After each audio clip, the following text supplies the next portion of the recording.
Hey, it's nice and sunny. Looks warm, doesn't it? It's not warm. It's still cold up here. But it was warm when I was down in Texas, which is where we're still at in this video.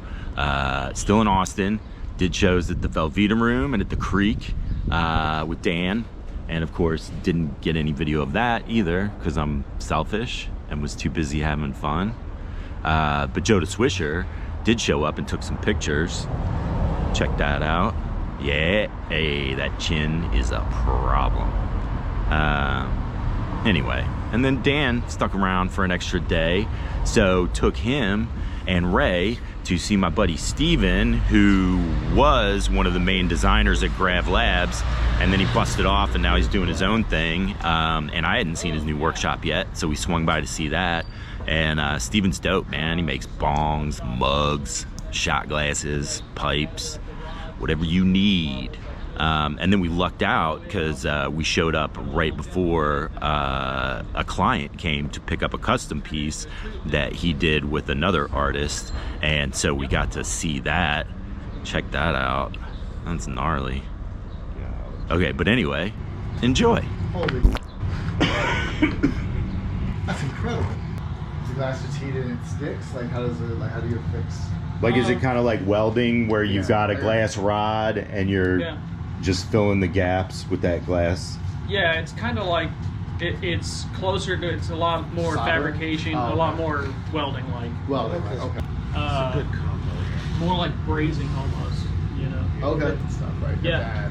Yeah. And but the add stuff is not like the soldering, like it's just more glass, right? Yeah, it's just more glass, and you get it hot, and you're able to put like all of the little suction cups and everything on here, added little bits that then flow in, making like the joint assembly on them right now. Oh. So now, do you buy the tubes like that, or did you make all these? I cut those down into length. So the bigger tubing I know is going to be a bong that's going to be 12 inches tall, and so like I break it down to, I think those are 1/6 length, 1/6 of a tube length. Okay. So they're just under a foot, and then I know when I close it off and add a section, I'll end up with a 12-inch bong. Size it so it's the right diameter, and then separate those and seal them up to larger tubing. Just slow, lots of pieces, lots of little steps. A lot of measuring. My calipers are out over there. I'll be checking all the little parts, measuring the lengths. And then once all the parts are done, then I go to assemble them, and the assemblies, probably, it looks the coolest, but it's also like the quickest operation. It only takes like 30 minutes to assemble it. Right. But all the others, right? You've done all the prep. Go check out Stephan's website and buy something from him. He's got disc golf discs too, because he's a big disc golf nerd. So if you're into that, check it out. But yeah, we got Dan back to the airport. I loaded up the bike because into San Antonio. And I am not taking I-35 because I ain't a moron. We're going the hill country route. It's so much nicer, and you get to see cool stuff. Like, look, human poop on the floor of some random convenience store. Plus, you get to check out all the cool foliage and trees and things that don't grow very tall because the heat here is so oppressive it stunts the growth of every living thing.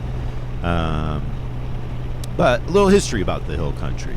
Some of you may not know this, but the Texas Hill Country was actually built for the movie Blazing Saddles. Mel Brooks wanted a very realistic Western setting, and so they built the Texas Hill Country. And then once filming was over, Mel Brooks was like, well, I ain't taking this back to California with me, so Texas, you can keep it. And so that's why we now have the lovely Hill Country. Thank you, Mel Brooks. And then I stayed with my friend Ruby and her husband Trent, who's a big Star Wars nerd like me. Here's part of his collection. Except for the stormtroopers at the urinal. That's Ruby's. And then here's the guest room. Lovely. And then Ruby's going to take me to the zoo because she works at the zoo. What do you do at the zoo? If only you knew. I'm an encounter educator. Where's all the animals? There's no Komodo dragon. No cat. There's nobody is supposed to be in there. So you say we've seen more non-animals than we've seen animals so far, Ruby. I forgot to tell you, this is an imaginary zoo. Oh yeah, look at it climbing up the thing. That's amazing. Is it climbing? No. Sometimes he tries to pee on me. Did you know ducks, they rape? Oh, they're just like getting sun on their junk. Up against the wall, Langer! Oh, is this the one where it squirts out the stuff that'll make you trip? And they buy more rainforest land, so they're not deforesting, and the locals can work at the butterfly farm. Ruby, you don't gotta go through the whole spiel with me. Save the rainforest, you guys. Mainly because I call security and have you escort down. Yeah, that's fair. Now, will they start fighting each other? Yeah. Oh, you got backup. Oh, burrow owl!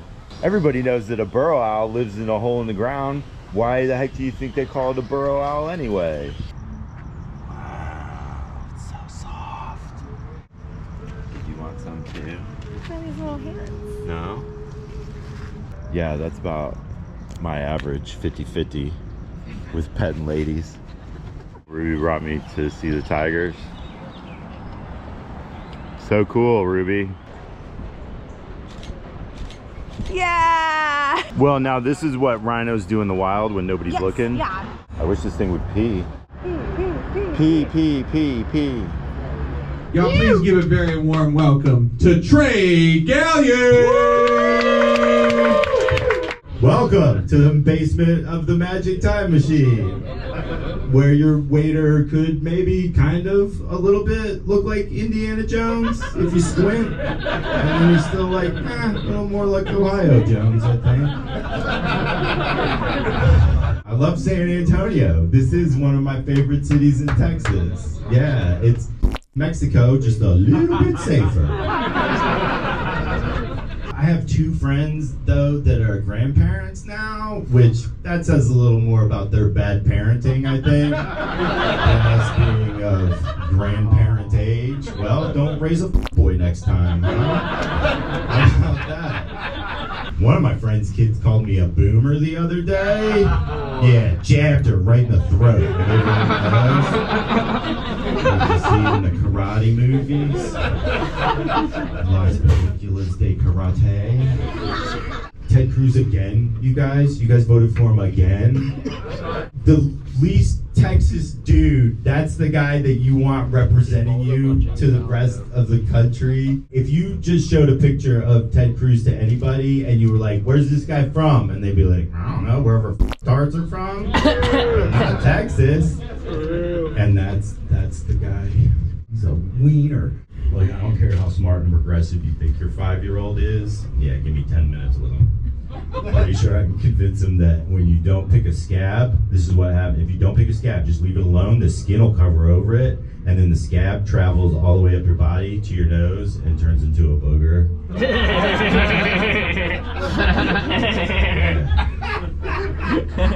You'll get a couple of nah-ahs out of them, but you throw a couple yes-ha's back.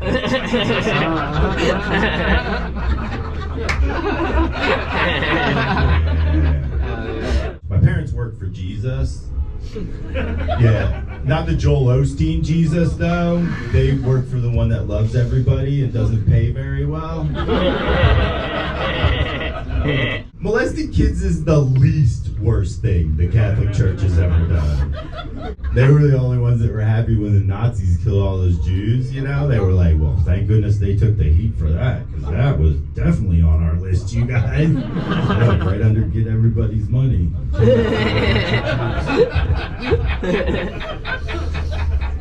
Hey, you guys, how you doing? Welcome to the TED Talk on quantum physics. Is that what you guys signed up for? I'll give you a jokey joke to close it out if you want. I call my girlfriend's boobs Mary Kate and Ashley because they were cuter when they were younger. You guys want it? I didn't ask for that. I don't have a girlfriend. It's ridiculous. All right. San Antonio, I do love you, and I love this room, and thank you for supporting this room because it's one of the independent venues here in San Antonio, and Ticketmaster and Live Nation. Come check out live comedy at places like this, please. All right, we'll see you guys next time. Thank you. Oh yeah, we're closing this one out with Ruby singing karaoke after the comedy show. So yeah, if you go to Blind Tiger Comedy, it's in the basement of the Magic Time Machine, which has karaoke after the show. So check that out. And then also comment, like, subscribe, share it with your friends, you know. You guys can go back to being vegetables. I lied. Texas Hill Country wasn't made by Mel Brooks. Durr. I just wanted to plant the seed, like maybe somebody next time they hear Texas Hill Country will think it's a place, you know, like Knott's Berry Farms or something, instead of just like a big part of Texas. Probably the best part of Texas, scenery-wise. Oh, that's not true. East Texas got the Piney Woods. That's way better. And the Renaissance Festival. Yee.